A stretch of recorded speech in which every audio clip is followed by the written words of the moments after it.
எல்லாருக்கும் வணக்கம். ஒரு காட்டுக்குள்ளே உச்சி நடு இரவில் ஒரு இடிஞ்ச கோவிலுக்குள்ளே இந்த பூஜை செஞ்சுருக்காங்க.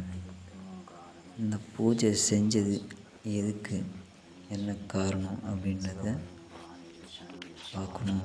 அப்படின்னா, இங்கே செஞ்சவங்க என்ன சொன்னாங்கன்னா, இந்த பூஜையின் மூலமாக ஒரு சில சக்திகளை கட்டுப்படுத்த முடியும், துஷ்ட சக்திகளை கட்டுப்படுத்த முடியும்.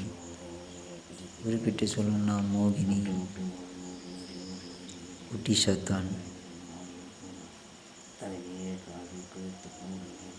வேதாளம், அந்த மாதிரியான தேவதைகளை கட்டுப்படுத்த முடியும் அப்படின்னு இவர் சொன்னார். இவர் சொன்னதே நிஜமாக பொய்யா, அப்படி இவரால் கட்டுப்படுத்த முடியுமா அப்படின்றத பார்க்கணுன்றதுக்காக தான் நாங்கள் போனோம். அதே மாதிரி பக்கத்துலேருந்து வீடியோ எடுக்கிறதுக்கு அவர் ஒத்துக்கலை. என்னோட பூஜைக்கு எந்த டிஸ்டர்பன்ஸும் நீங்கள் பண்ணக்கூடாது, பண்ணாமல் எடுத்துக்கணும். அப்படி டிஸ்டர்பன்ஸ் எதனா பண்ணுற மாதிரி இருந்தால் நீங்கள் எடுக்கக்கூடாது அப்படின்னு சொல்லிட்டாங்க. ஓகே, நாங்கள் உங்களை எந்த டிஸ்டர்பன்ஸும் பண்ண மாட்டோம் அப்படின்னு சொல்லி தான் இந்த வீடியோ எடுக்கிறதுக்கு போயிருந்தேன். இங்கே கொஞ்சம் நேரமாக வெயிட் பண்ணி அவர் அப்படி என்ன தான் பண்ணுறாரு, இங்கே என்ன தான் நடக்க போகுது அப்படின்றத பார்க்கணுன்றதுக்காகவே வெயிட் பண்ணி பார்த்துட்டே இருந்தோம். நாங்கள் கொஞ்சம் டிஸ்டன்ஸில் தான் இருந்தோம். பட் கேமரா மட்டும் செட் பண்ணிட்டோம். ஸ்டார்டிங்லேயே செட் பண்ணிவிட்டு கொஞ்சம் வெயிட் பண்ணி பார்த்துட்டு வந்தோம். அவர் தொழுவாக இருந்து நாங்கள் பார்த்துட்டே இருந்தோம், அவர் அப்படி என்ன தான் பண்ணுறாரு அப்படின்ட்டு. கொஞ்சம் அவருக்கு தெரியாமல் கொஞ்சம் டிஸ்டன்ஸில் கிட்ட போய் பார்த்துட்டு அப்புறம் மறுபடியும் நான் மட்டும் வெளியில் நின்றுட்டு இருந்தேன். கொஞ்ச நேரம் போக ஃபுல்லாக இருட்டாக இருந்ததுனால ஒரு மாதிரி அவர் அந்த சத்தம், அவர் பேசுகிற வார்த்தைங்க இதெல்லாம் கேட்கும் போது கொஞ்சம் மனசுக்குள்ளே ஒரு மாதிரி பயமாக இருந்தாலும் சரி, அப்படி என்ன தான் வரப்போகுது அப்படின்னு தெரிஞ்சுக்கணுன்ற ஒரு ஆர்வத்துக்காக கண்டினியூவாக அந்த இடத்துல நான் எடுத்துக்கிட்டு இருந்தேன். கொஞ்ச நேரம் போக லைட்டெல்லாம் கொஞ்சம் லைட்டு வெளிச்சம் கொஞ்சம் கம்மியாகிறதுக்கு ஆரம்பிச்சிது. அவர் லைட் எதுவும் யூஸ் பண்ணக்கூடாது, வெறும் நெருப்போட வெளிச்சம் மட்டும்தான் இருக்கணும், அக்னி வெளிச்சம் மட்டும்தான் இருக்கணும்.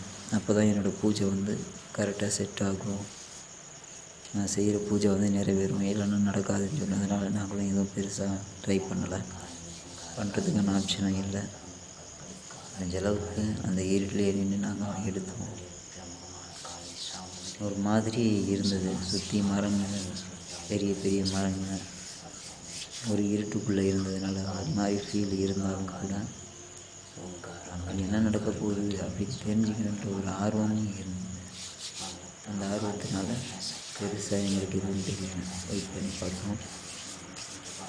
அவர்கிட்ட கேட்டபோது அவர் என்ன சொல்லியிருந்தாருன்னா, இந்த பூஜையுடைய முடிவில் என் கூட ஒரு சில தேவதைகள் பேசணும், அதுங்க இருக்கிற இடத்த நான் தெரிஞ்சுக்கணும், தெரிஞ்சுட்டு அதுங்களாம் நான் போய் பார்க்க முடியும் அப்படின்னு சொல்லியிருக்காரு. நாங்களும் கேட்டிருக்கோம், அப்படி ஒரு வேளை உங்களுக்காக பார்க்க முடியும், பேச முடியும் அப்படின்னா அது எங்களுக்கும் கொஞ்சம் காட்டணும் அப்படின்னு கேட்டதுக்கு, அதெல்லாம் உங்களால் பார்க்க முடியாது, நீங்கள் வரீங்கன்னு தெரிஞ்சாலும் கண்டிப்பாக அது வராது, என்னால் மட்டும்தான் பார்க்க முடியும்னு சொன்னார். சரி, நீங்கள் வேணால் போங்க, நாங்கள் ஒரு லாங் டிஸ்டன்ஸில் இருந்து கூட நாங்கள் பார்த்துக்குறோம் அப்படின்ட்டு பேசியிருக்கோம். அவரை எப்படியாச்சும் கன்வென்ஷன் பண்ணி ஒத்துக்க வச்சு நம்மளோட வேலையை செய்யணும் அப்படின்ட்டு யோசிச்சுட்டு இருக்கேன். நெக்ஸ்ட்டு அவர் எப்படியாச்சும் கொஞ்சம் பேசி அப்படி அவர் அடுத்து எந்த இடத்துக்கு போக போகிறாரு, என்ன பண்ண போகிறாங்க அப்படின்றது தெரிஞ்சுக்கணுன்றது ரொம்ப ஆர்வமாக இருக்குது. கண்டிப்பாக அதுக்கான முயற்சி நாங்கள் பண்ணுறோம். நீங்களும் எங்களுக்கு சப்போர்ட் பண்ணணும். இந்த சேனல் பார்த்திங்கன்னா ஆல்ரெடி நாங்கள் சொன்ன மாதிரி ரியாலிட்டி என்னன்றது தெரிஞ்சுக்கணும், உண்மையான விஷயங்களை காட்டணுன்றதுக்கான ஒரு முயற்சி. ஸோ முடிஞ்ச அளவுக்கு நீங்கள் எங்களுக்கு கொஞ்சம் ஹெல்ப் பண்ணணும். நீங்கள் சப்போர்ட் பண்ணால் தான் நெக்ஸ்ட்டு நாங்கள் இதோடைய ஆராய்ச்சிகளை வந்து செய்ய முடியும்.